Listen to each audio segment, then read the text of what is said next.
पछिल्लो राजनीतिक अवस्था र मुसिकोट नगरपालिकाका विविध कार्यशैलीको विषयमा कुराकानी गर्नको लागि हामीसँग अतिथि पाहुना हुनुहुन्छ। नेपाली काङ्ग्रेस मुसिकोट नगरपालिकाका सचिव आदरणीय दाजु मोहन घिमिरे, साथै उहाँ मुसिकोट नगरपालिकाको नगर सचिव मात्रै नभएर जिल्ला क्षेत्र नम्बर 2 क को क्षेत्रीय सदस्य पनि हुनुहुन्छ। उहाँलाई कार्यक्रममा ढिला नगरी स्वागत गरौँ। हजुर, कार्यक्रममा स्वागत छ। धन्यवाद। तपाईलाई म कार्यक्रम बहसतर्फै अगाडि बढाउन चाहन्छु। तपाईँ मुसिकोट नगरपालिकाको नेपाली काङ्ग्रेसको सचिव र गुल्मी क्षेत्र नम्बर 2 क को सदस्य पनि हुनुहुन्छ। के छ समग्र नेपाली काङ्ग्रेसको क्षेत्र नम्बर 2 क को अवस्था र मुसिकोट नगरपालिकाको काङ्ग्रेसको अवस्था? नेपाली काङ्ग्रेस पछिल्लो समय अघिल्लो पटक भएको निर्वाचनले नेपाली काङ्ग्रेसलाई जुन भूमिका दिएको छ, नेपाली काङ्ग्रेसले सशक्त रूपले त्यही भूमिका निर्वाह गरिरहेको छ। हाम्रो नगरपालिकाको कुरा गर्ने हो भने हाम्रो उपस्थिति नगर कार्यपालिकामा कमजोर छ। यद्यपि कमजोर उपस्थितिको बावजुद पनि जनताका पक्षमा नगरपालिकालाई काम गर्न बाध्य बनाउने खाले कार्यक्रमहरू हामीहरूले आवश्यकता हेरेर बेला बखत त्यो हाम्रा विचारहरू सार्वजनिक गर्दै आएका छौँ। कतिपय अवस्थामा हामीहरू विरोध गर्नुपर्ने अवस्थामा त्यसको लागि पनि प्रतिपक्षको हिसाबले हामीहरूले काम गरिरहेका छौँ। र क्षेत्रको कुरा गर्नुहुन्छ भने क्षेत्रमा खास गरी सङ्गठनकै कुरा बढी हुन्छ। सङ्गठनलाई बलियो बनाउने सवालमा गुल्मी क्षेत्र नम्बर 2 को क्षेत्रीय कार्य समिति हुँदै हाम्रो प्रदेश क्षेत्रको क्षेत्रीय कार्य समितिले पनि बेला बखत विभिन्न कार्यक्रमहरू, सङ्गठनात्मक गतिविधिहरूलाई बढाउने उद्देश्यका साथ कार्यक्रमहरू सञ्चालन गरिरहेको छ। पछिल्लो समयमा 2/3 को नेकपा नेतृत्वको सरकारले संसद भङ्ग गरेको अवस्था छ र नेपाली काङ्ग्रेसले यसको सडकमा आन्दोलन पनि गरेको छ। आखिर यो के को लागि नेपाली काङ्ग्रेसले आन्दोलन गर्नु परेको? हामीहरू लामो राजनैतिक अस्थिरताबाट स्थिरतातर्फ आयौँ भन्ने सोचेका थियौँ। नेपालको संविधान 2072लाई हेर्नुहुन्छ भने त्यो संविधान राजनैतिक स्थिरता प्राप्तिको दिशामा लेखिएको एउटा महत्त्वपूर्ण दस्तावेज हो र थियो। तर अहिलेको सरकारले के गर्यो भने संवैधानिक व्यवस्थाको प्रतिकूल हुने गरी संसद विघटन गर्ने काम गर्यो, जसमा नेपाली काङ्ग्रेसको केन्द्रले पनि प्रारम्भिक प्रतिक्रिया दिँदै यो कदम गैर संवैधानिक छ र यो कदमलाई सच्याइनु पर्दछ भन्ने एउटा आग्रह नेपाली काङ्ग्रेसको केन्द्रीय समितिले पनि गरेको थियो। त्यसपछि नेपाली काङ्ग्रेसले त्यसको विरुद्धमा, असंवैधानिक कदमको विरुद्धमा केही दिन पहिले नेपालभरका 165वटा निर्वाचन क्षेत्रहरूमा विरोध कार्यक्रम सम्पन्न गरेको छ। र हाम्रो विरोध कार्यक्रम के को लागि भने यो प्रधानमन्त्री केपी ओलीले संसद विघटन गर्ने कुरा, नेपालको संविधानको कुनै पनि धारामा त्यो अधिकार प्रधानमन्त्रीलाई छैन।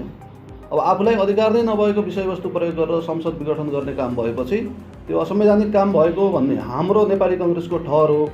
तर नेपाली काङ्ग्रेसले एउटा न्यायपालिकाको गरिमालाई पनि उत्तिकै विश्वास गर्ने भएको कारणले गर्दा र यो विषय अब अदालतको विषयवस्तु अन्तर्गत जाने भएको कारणले गर्दा नेपाली काङ्ग्रेसलाई अदालतले दिने निर्णय हामीहरूले सिरोपर गर्नुपर्ने हुन्छ, किनकि हामीहरू विधिको शासन, कानुनको शासनलाई सम्मान गर्छौँ र त्यसका हिमायती पनि हौँ। तर नेपाली काङ्ग्रेसभित्र फरक फरक विचारहरू आउने गरेका छन्।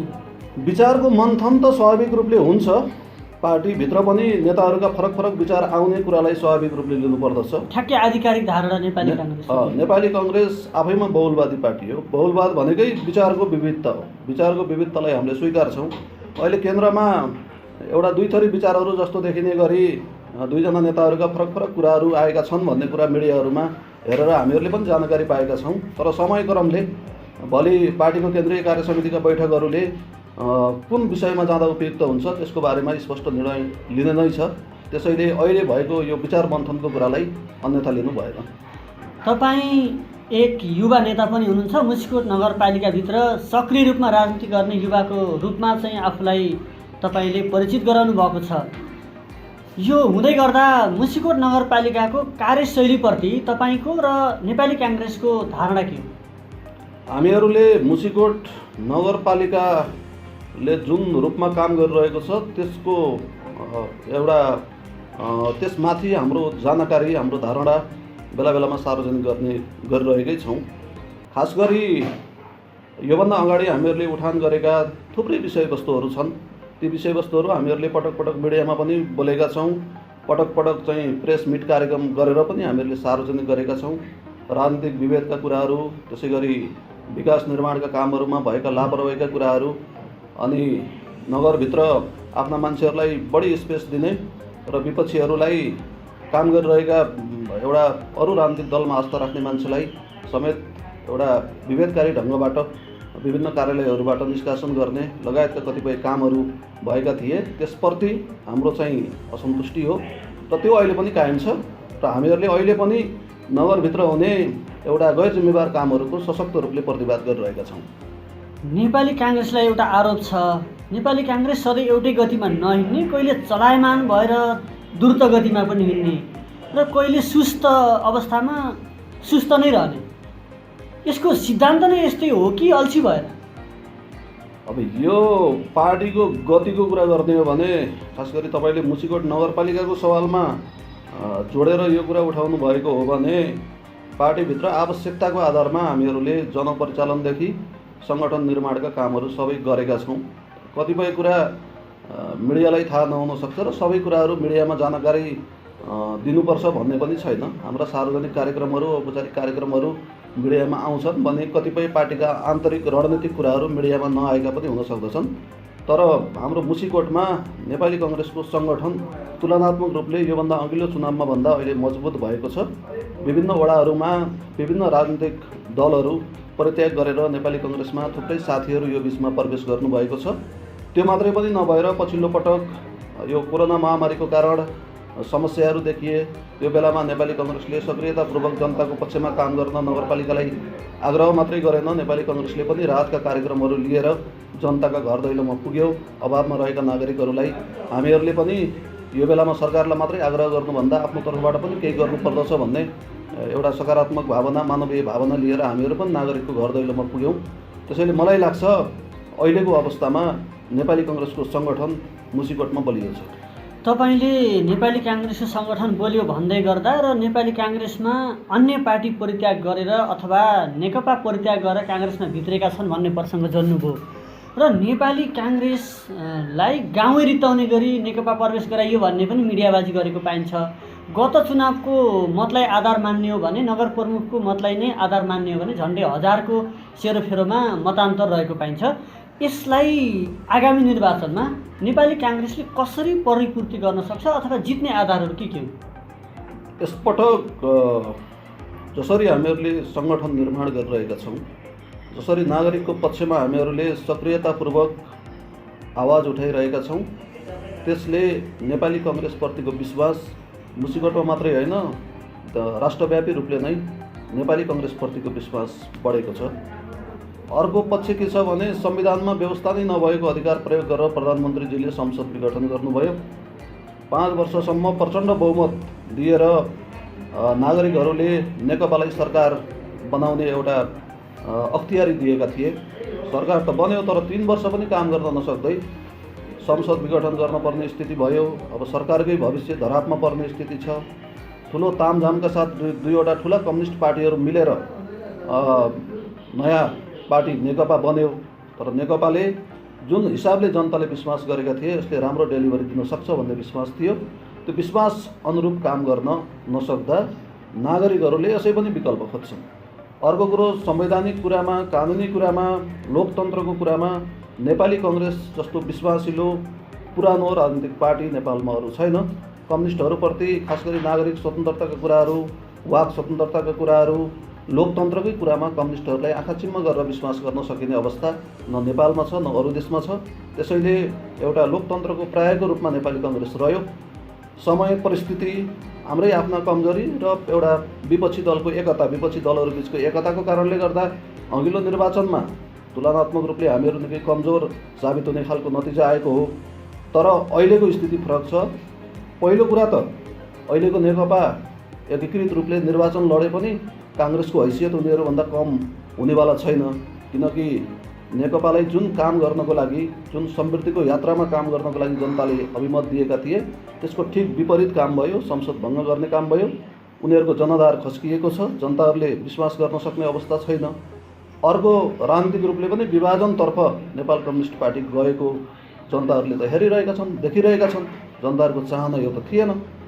फेरि पनि नेकपाको विकल्प त कुनै न कुनै पार्टीले दिनु पर्यो। अहिलेको सन्दर्भमा नेपालमा काङ्ग्रेस बाहेक यसरी अहिलेको सरकारलाई विस्थापित गरेर काम गर्न सक्ने राजनीतिक शक्ति छैन। अबको सन्दर्भमा देशले, जनताले नेपाली काङ्ग्रेसको नेतृत्व खोजिरहेका छन्। नेपाली काङ्ग्रेसले नेकपा फुट्ला र जितौँला भनेर बस्ने कि आफूले सङ्गठन गर्ने, रणनीति तयार गर्ने, गाउँ गाउँमा जाने?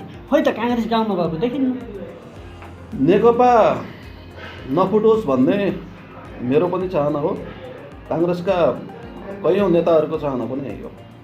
किनकि व्यक्तिगत रूपले कुरा गर्नुहुन्छ भने नेपाल कम्युनिस्ट पार्टी एक भइदियो भने नेपाली काङ्ग्रेस पनि समानान्तर रूपले सङ्गठन गर्छ, समानान्तर रूपले एउटा भोलिको दिनमा नेकपाको विकल्पको रूपमा नेपाली काङ्ग्रेस उपस्थित हुन सक्छ। यसले राजनैतिक स्थायित्वलाई सहयोग पुग्ने थियो। नेपालको एउटा समस्या भनेको राजनीतिक दलहरू पटक पटक फुट्ने, जनताले दिएको अभिमत अनुरूप काम गर्न नसक्ने समस्या देखिएको छ। त्यसैले मेरो आफ्नो शुभकामना, हाम्रो पार्टीको शुभकामना पनि नेकपा नफुटोस् भन्ने नै हो। तर अब फुटिहाल्यो भने त्यसलाई रोक्ने सामर्थ्य त हामीहरूसँग हुने कुरा भएन। सकेसम्म नफुटोस् भनेर शुभकामना दिन सकिन्छ। नफुटिकन एकीकृत रहेको नेकपासँग पनि अहिले उनीहरूले जसरी काम गरिरहेका छन् त्यो काम गरेको दृष्टिकोणले हामीहरू उनीहरूभन्दा तल छैनौँ, उनीहरूभन्दा माथि छौँ। नेपालको एउटा 48 सालपछि भएका निर्वाचनहरूले दिएको नतिजाको तुलनात्मक रूपले विश्लेषण गर्ने हो भने पनि नागरिकहरूले राजनीतिक पार्टी, फरक फरक राजनीतिक पार्टीलाई सत्ता सञ्चालन गर्ने अधिकार दिएका छन्। त्यो हिसाबले पनि 62-63 को जनआन्दोलनपछिको अधिक समय, लामो समय संविधान जारी गर्ने काममा नेपाली काङ्ग्रेसको नेतृत्व रहे पनि त्यसपछिको अधिकांश समय नेकपा सरकारमा छ। अहिले त झन् 2/3 बहुमत सहितको, झन्डै 2/3 बहुमत सहितको सरकार थियो। यो सरकारले राम्रोसँग काम गर्न सकेको छैन, एउटा यो कारण हो। अर्को, काङ्ग्रेसले आफ्ना कुरा जनता सामु अलिक व्यापक रूपले राख्नु पर्नेमा त्यसो हुन नसक्नु, कतिपय ठाउँमा नेतृत्वका कमी कमजोरीहरू आदि इत्यादि कारणले पनि हामीहरू कमजोर हुन पुगेको हो। अहिले प्रतिपक्षको हिसाबले मलाई लाग्छ नेपाली काङ्ग्रेसले राम्रो भूमिका नागरिकहरूको बिचमा खेलिरहेको छ। त्यसैले नेपाली काङ्ग्रेसले चुनाव जित्नको लागि, चुनाव जितेर राष्ट्रको सेवा गर्ने हो, त्यसको लागि नेकपा फुट्ने र जुट्ने कुराले खासै ठोस फरक पार्ला जस्तो मलाई लाग्दैन। मुसिकोट नगरपालिकाको सन्दर्भमा कुरा गर्दाखेरि तपाईँहरू नेपाली काङ्ग्रेसले मुसिकोट नगरपालिकाले अनियमितता गर्यो, भ्रष्टाचार गर्यो, कर्मचारी छनौटको विषयमा राजनीतिक रूपमा विभेद गर्यो भनेर विभिन्न किसिमका आन्दोलन र विभिन्न किसिमका टिप्पणीहरू गर्नुहुन्छ र विरोध गर्नुहुन्छ। खै त प्रमाणित गरेको? अब राजनीतिमा एउटा कुरा के रहन्छ भने सत्ता पक्षले जहिले पनि सत्ताको दुरुपयोग गर्न चाहिँ खोज्छ। त्यो दुरुपयोग गर्ने काम भनेको आफूलाई अख्तियारी नभएको काम हो, अख्तियारीको दुरुपयोग गरेको हो। त्यो मानेमा मुसिकोट नगरपालिकामा त्यस्ता कामहरू तमाम भएका छन्। हामीले तिनीहरूलाई सतहमा ल्याउने काम गरेका छौँ, तिनीहरूको बारेमा तिनीहरूलाई जनताको बिचमा पुर्याउने काम गरेका छौँ। तर प्रमाणित नै गर्ने भन्ने कुरा यी कानुनी प्रश्नहरू, अदालतले गर्ने कामहरू, कानुन व्यवसायीहरूले गर्ने काम हुन्। नेपाली काङ्ग्रेसको काम प्रतिपक्षको नाताले वर्तमान यहाँको स्थानीय सरकारले गरेका गलत कामहरू, यहाँ भएका व्यतिथि, अनियमितता, भ्रष्टाचार जे जति भएका छन् ती सबै नागरिकको सतहमा ल्याइदिने हो, नागरिकको अगाडि देखाइदिने हो। त्यसैले हामीले बेला बेलामा नगरपालिकाभित्र भएका अनियमितताको बारेमा नागरिकहरूलाई जानकारी दिने काम गरेकै छौँ। कतिपय बेलामा हामीहरूले सडकमै पनि सङ्घर्षका कार्यक्रमहरू सञ्चालन गर्नुपर्ने स्थिति भयो, त्यो पनि गरेका छौँ। त्यसरी नागरिकहरूलाई सचेत बनाउने, वर्तमान सरकारले नागरिकको अपेक्षा अनुरूप काम गर्न सकेको छैन भन्ने बोध जनतामा गराउनु नै प्रतिपक्षको हिसाबले हाम्रो काम हो। त्यसैले अब प्रमाणित गर्ने कुरा त समयक्रममा कसैले भ्रष्टाचार, अनियमितता गरेको छ भने त्यो अदालतबाट पनि प्रमाणित हुनसक्छ। त्यो पछि 10औं वर्षपछि पनि यस्ता आर्थिक अनियमितताका कुराहरू उजागर हुन सक्दछन्। त्यसको लागि समय बाँकी छ, हामीले त धेरै हतार गरेका छैनौँ। तपाईँहरूले राजनीतिक रूपमा भन्दा मुसिकोट नगरपालिकामा अहिलेको स्थानीय सरकारले कुनै पनि विकासका काम गरेन भनेर आरोप लगाउनुहुन्छ। यो प्रतिपक्षको आँखाले हेर्दा भन्नुहुन्छ। तपाईँ सर्वसाधारण नागरिकको आँखाले हेर्दा ठ्याक्कै मुसिकोटमा जनमुखी कार्यक्रमहरू भयो कि भएन? हामीहरू पनि सर्वसाधारण जनताकै नजरले हेरेर बोल्ने हो। राजनीतिमा आफूलाई एउटा सबैभन्दा माथि राखेर हामीहरू बोल्दैनौँ। नागरिककै हिसाबले, नागरिककै तहमा रहेर देखिएका कुराहरू बोल्ने हो। हामी जस्तो मान्छेहरू राजनीतिमा आएपछि पुरा विरोध मात्रै गरेर पनि हुँदैन, गलत क्रियाकलापहरूको विरोध गर्ने हो, कमी कमजोरीहरू सुधार्नको लागि दबाब दिने हो। र त्यसरी हेर्दा मुसिकोट नगरपालिकामा कतिपय लोकप्रिय कार्यक्रमहरू आफ्नो व्यक्तिगत या आफ्नो राजनैतिक लोकप्रियताको लागि कतिपय कार्यक्रमहरू ठुलो तामझामका साथ सुरु गरिए, तर ती कार्यक्रमहरूले ठोस रूपले जनताको जीवनस्तरमा ठोस प्रभाव पार्न सकेको देखिएन। जस्तो एक घर एक धाराको कार्यक्रमलाई निकै बढी प्रचार प्रसार गर्यो नगरपालिकाले, तर त्यो कार्यक्रम अहिले धेरै वडाहरूमा अस्तव्यस्त रहेको छ। कयौँ वडाहरूमा नागरिकहरूलाई एक घर एक धाराको नाममा थुप्रो पैसा उठाउन बाध्य बनाइएको छ।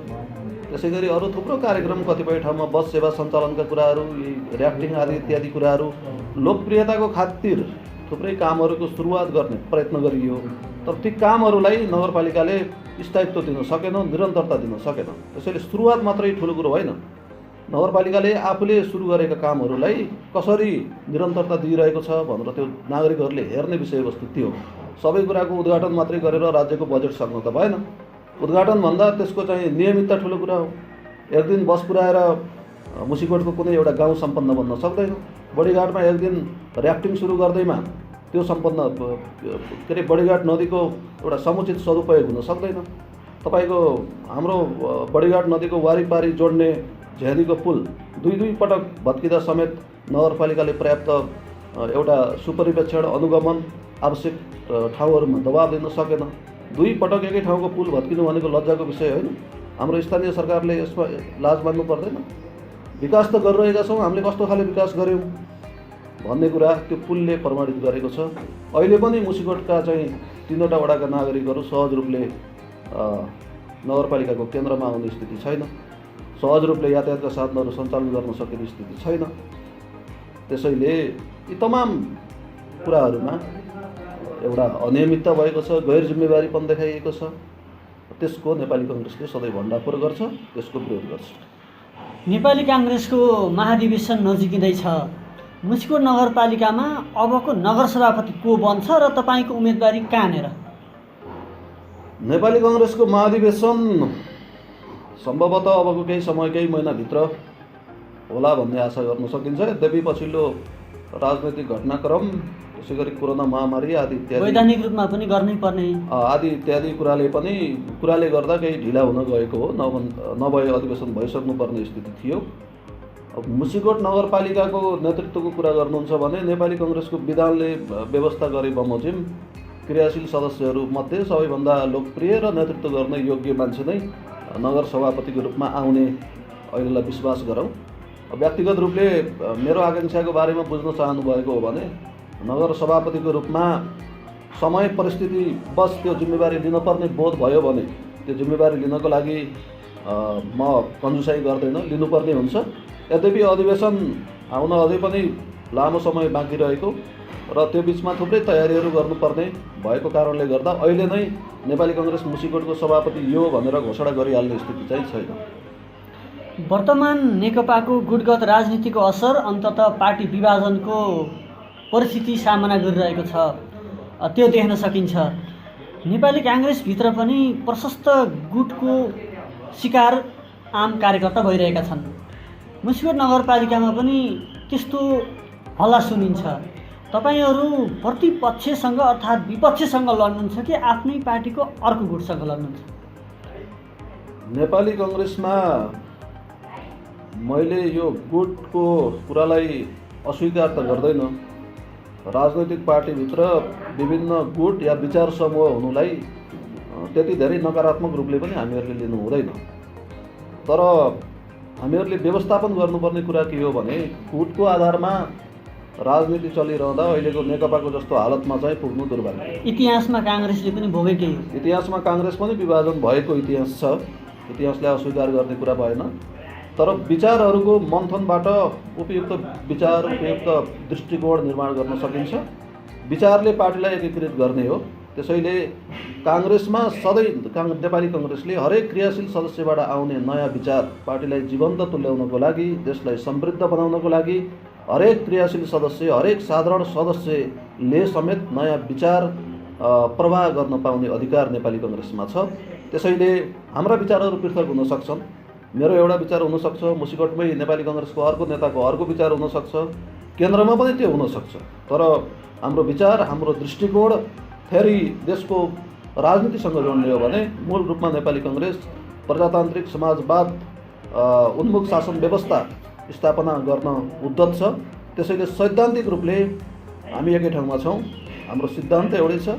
वैचारिक रूपले कतिपय अवस्थामा कार्यनीतिक हिसाबले काम गरिरहँदा कतिपय साथीले यो नगरौँ त्यो गरौँ भन्ने, कतिपय साथीले यो बाटोबाट होइन त्यो बाटोबाट जाउँ भन्ने कुरालाई हामीहरूले सहज रूपले लिएर त्यसको सही व्यवस्थापन गर्नुपर्दछ। मुसिकोट नगरपालिकाकै कुरा गर्ने हो भने केन्द्रमा भएका विचार समूहबाट हामीहरू प्रभावित छैनौँ।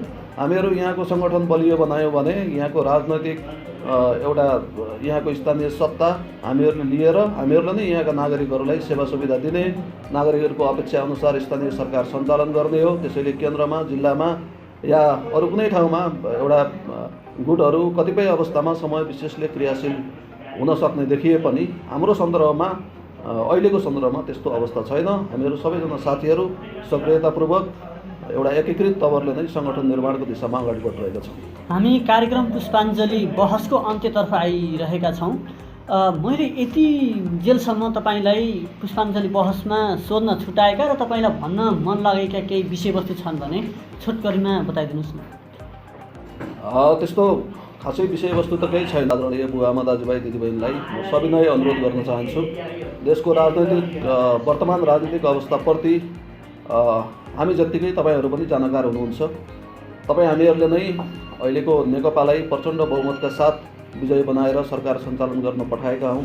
तर त्यसको ठिक विपरीत अहिले संसद विघटन गर्ने काम भयो। प्रतिनिधि सभाको निर्वाचनको मिति तोकिएको छ, त्यसले देशमा राजनीतिक अस्थिरता निम्त्याएको छ। यस्तो बेलामा तपाईँ हामीले विश्वास गरेको पार्टीले हाम्रो अपेक्षा अनुरूप काम गर्न सकेको छैन। नागरिकहरू सचेत हुनुपर्दछ। आफ्नो तह र तबकाबाट राजनीतिलाई सही दिशामा ल्याउनको लागि हरेक नागरिकले सक्रियतापूर्वक आफ्नो राय, आफ्नो विचार प्रवाह गर्नुपर्दछ। हामीहरू आफू सृजनशील हुनुपर्दछ।